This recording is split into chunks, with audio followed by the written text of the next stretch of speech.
जब से अरविंद केजरीवाल जी को गिरफ्तार किया, पहले दिन से हम लोग कह रहे हैं कि ये तथाकथित जो घोटाला हुआ है ये बेबुनियाद है।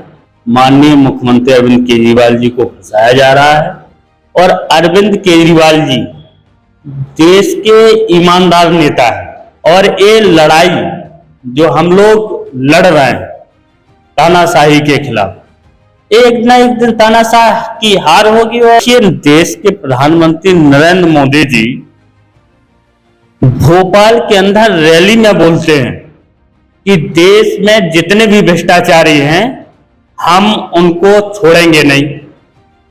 अगले दिन महाराष्ट्र के नेता जिन पे 70,000 करोड़ का घोटाला है, उप मुख्यमंत्री हैं भाजपा में, वो भाजपा में शामिल होते हैं, वो एकदम साफ सुथरे नेता हो जाते हैं। देखिए, भाजपा के जो भी प्रवक्ता है, इन लोगों के पास कोई काम नहीं है।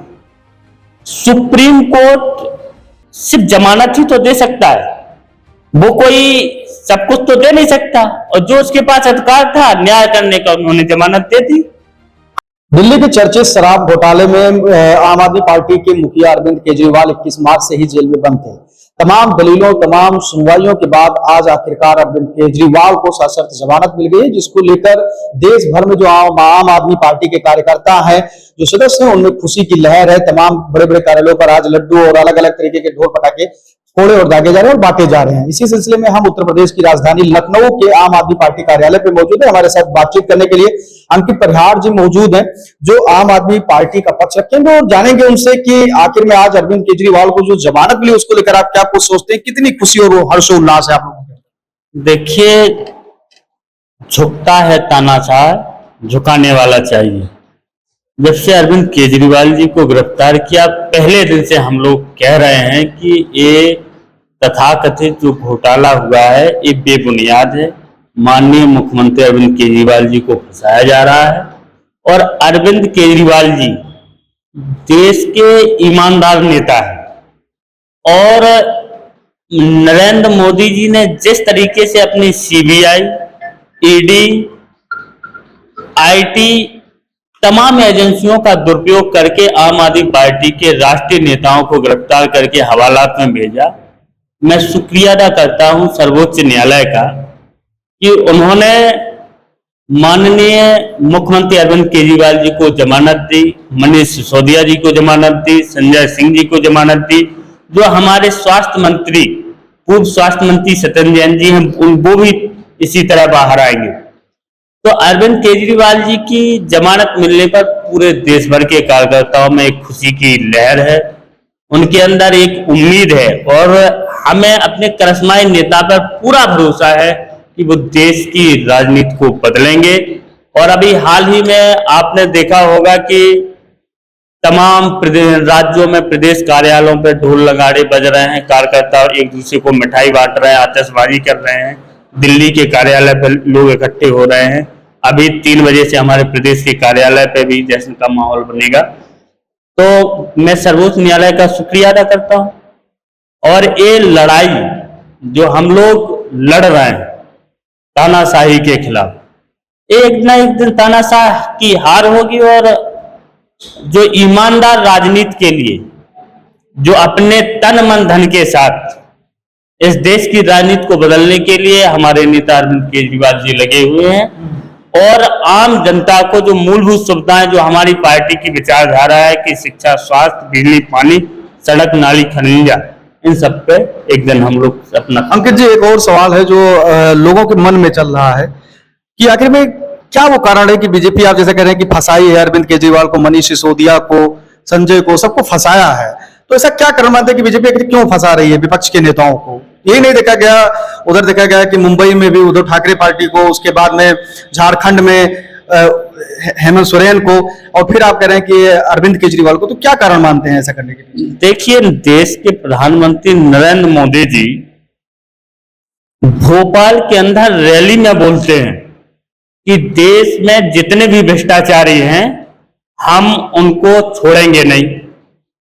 अगले दिन महाराष्ट्र के नेता जिन पे 70,000 करोड़ का घोटाला है, उप मुख्यमंत्री हैं भाजपा में, वो भाजपा में शामिल होते हैं, वो एकदम साफ सुथरे नेता हो जाते हैं।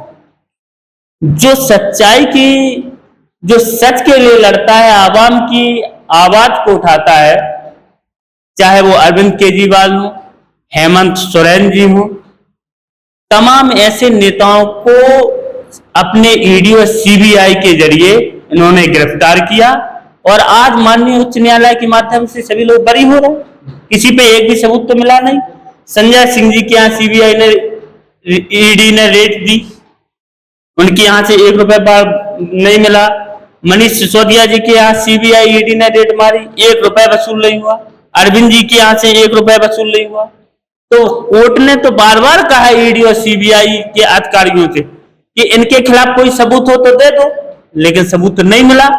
तो आज सुप्रीम कोर्ट ने उन्हें जमानत दी थी। लेकिन जमानत तो दे दिया है अंकित जी, लेकिन एक और प्रश्न है मेरा कि बीजेपी की साजिया इल्मी बीजेपी नेता हैं और बीजेपी के और कहें कि ये ज्यादा दिन की खुशी नहीं है, साथ जमानत मिले और फिर जेल के अंदर होंगे, इसको लेकर क्या कुछ सोचते हैं? देखिए, भाजपा के जो भी प्रवक्ता है, इन लोगों के पास कोई काम नहीं है। सुप्रीम कोर्ट सिर्फ जमानत ही तो दे सकता है, वो कोई सब कुछ तो दे नहीं सकता। और जो उसके पास अधिकार था न्याय करने का, उन्होंने जमानत दे दी। हाँ, अरविंद जी संविधान का एक कायदा है, कानून है, उसी के अनुसार अरविंद जी को जमानत मिली है।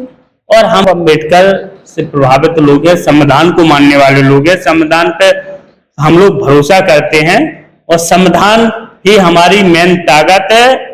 और भाजपा के प्रवक्ताओं को इस तरह के बयान से बचना चाहिए। सुप्रीम कोर्ट ने जो ऐतिहासिक निर्णय लिया है, इस पर हम उसका स्वागत करते हैं, इस फैसले का स्वागत करते हैं। और संविधान की ही हमारी ताकत है, जो हम लोग इसको अपना आदर्श मान के उस संविधान की रक्षा के लिए अपने आप को आहूत करेंगे। और अरविंद केजरीवाल के नेतृत्व में आम आदमी पार्टी लगातार आगे बढ़ रही है। 10 साल के सफर में आम आदमी पार्टी ने 2 स्टेट में सरकार बनाई, गुजरात और गोवा में हमारे विधानसभा में हिस्सेदारी है, तमाम स्टेट के निकाय चुनाव में हमारी हिस्सेदारी है। और अरविंद केजरीवाल जी के जो सपने हैं, बाबा साहब अम्बेडकर के जो सपने हैं, उनको हम लोग एक ना एक दिन सच साकार करेंगे।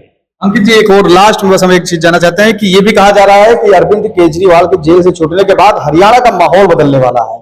हरियाणा में विधानसभा चुनाव हो रहा है और कांग्रेस ने अभी तक गठबंधन की जो लालसा दी, कह रही थी गठबंधन करेंगे, आम आदमी पार्टी को साथ लेकर चलेंगे, लेकिन मेन मौके पे कहते हैं कि पीछे हट गई।